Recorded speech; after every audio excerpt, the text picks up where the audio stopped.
But Live and Let Die, how does this one hold up? Well, I don't think this... Oh, bloody noisy car outside.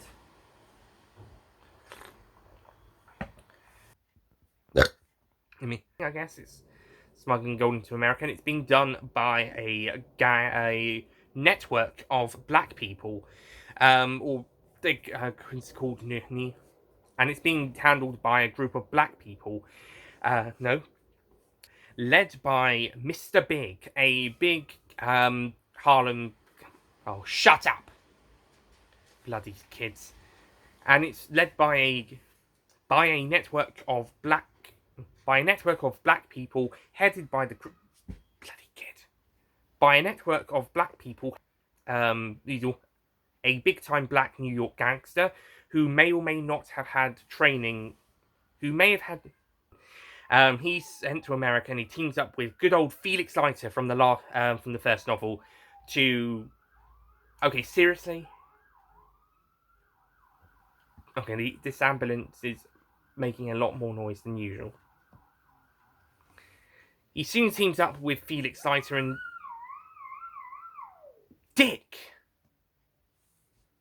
And that's when we get to the first really interesting stuff is, well, for start... Oh, shut up.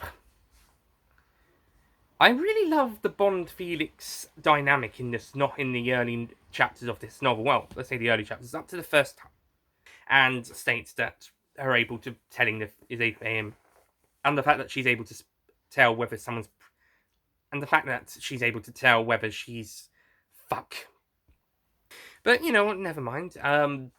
She's in, and to be honest, the man probably wouldn't mind sleeping with her unless they were not straight or bisexual. But and to be honest, no. But as a character, as a person, well, as a character, and just, doing everything she, not really doing much else apart from the whole stuff about being able to tell the people about the truth.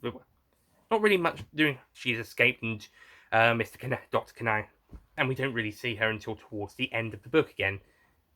However, Felix, when investigating, he accidentally or on purposely gets this Mr. It's possibly they possibly did do that because they then write the jokey and then have I'll go on a leave for a fortnight, and they take a fortnight's leave whilst I really enjoy Felix and Bond's relationship in chapters 4, 5, maybe 3 as well, possibly.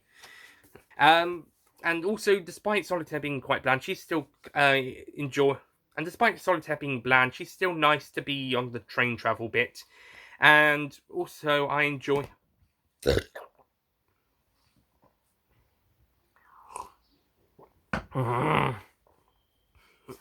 I think the stuff with New York. Now there's a really annoying noise outside. Oh, stop now. And in that, they're about to cut off Bond's finger, but they don't because Solitaire. Well, in that book, they almost cut off. In that film, they almost cut off Bond's finger. Fuck.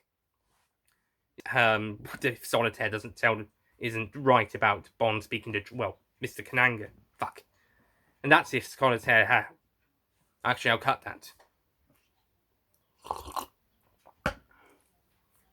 But in the book, he's kind of like the switchboard operator, and he's a bit appeared in. As for this, what happened? There's a lot of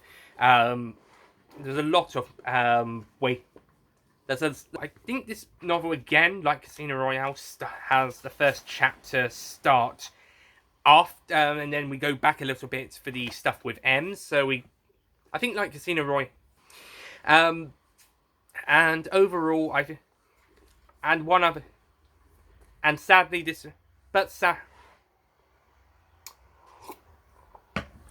sadly, like Casino Royale, it's also a product of the time, and there is a few derogatory What the? Sorry, hang on. Is that the one of the recycling bins? nearly 2 o'clock. It's almost 1:45. They should have come earlier. Sorry for noise out. Sorry for the very noise outside. There's some. It's a recycling bin. I think it was waste food, one or the other. Probably recycling. Anyway, sorry for the loud noise outside. By the way, it's a recycling bin. It's coming quite late. It's nearly 1:45 in the afternoon. Anyway, so overall, Live and Let Die is a good Bond novel. I think it's a very good novel. Racism of the time and some bland characters. I'm looking at you, Solitaire, and a bit of meandering filler and slow pacing out the way. I'm gonna have to pause. I pressed stop recording when I was supposed to press pause. Anyway, so on the whole, Live and Let Die is a very good book. I mean, racism out the way. Live and Let Die is still a very good. Anyway, Live and Let Die is a really good book. Besides the fact that it's and then Buy Diamonds Are Forever, we're into the formula a bit as we. And then by. So while. Yeah, it's not as good as Casino Royale due to the fact that Casino Royale, despite most of the Why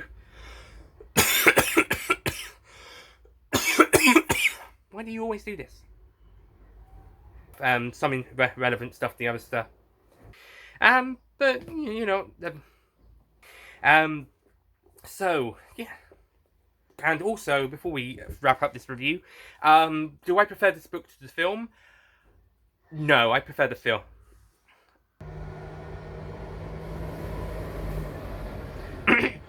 So again, I prefer the film over the novel. However, this won't always be the case. Oh, shut up! Jeez. So, for the but he remains in the UK. Or at least one of the last times I read it, I've enjoyed it more than the film. So, yeah, I'm gonna say right now, I think it's fucking better than the film. But I'm gonna say it right now, even though it's. But yeah, even though I haven't reread it just yet, I think this is going to be better than the film. Possibly even one of the best ones of the series. So, thank you for watching, and I'll see you guys next time for... my review of the novel of... Don't forget to click below to subscribe to the official Nicholas Payne bonus content YouTube channel.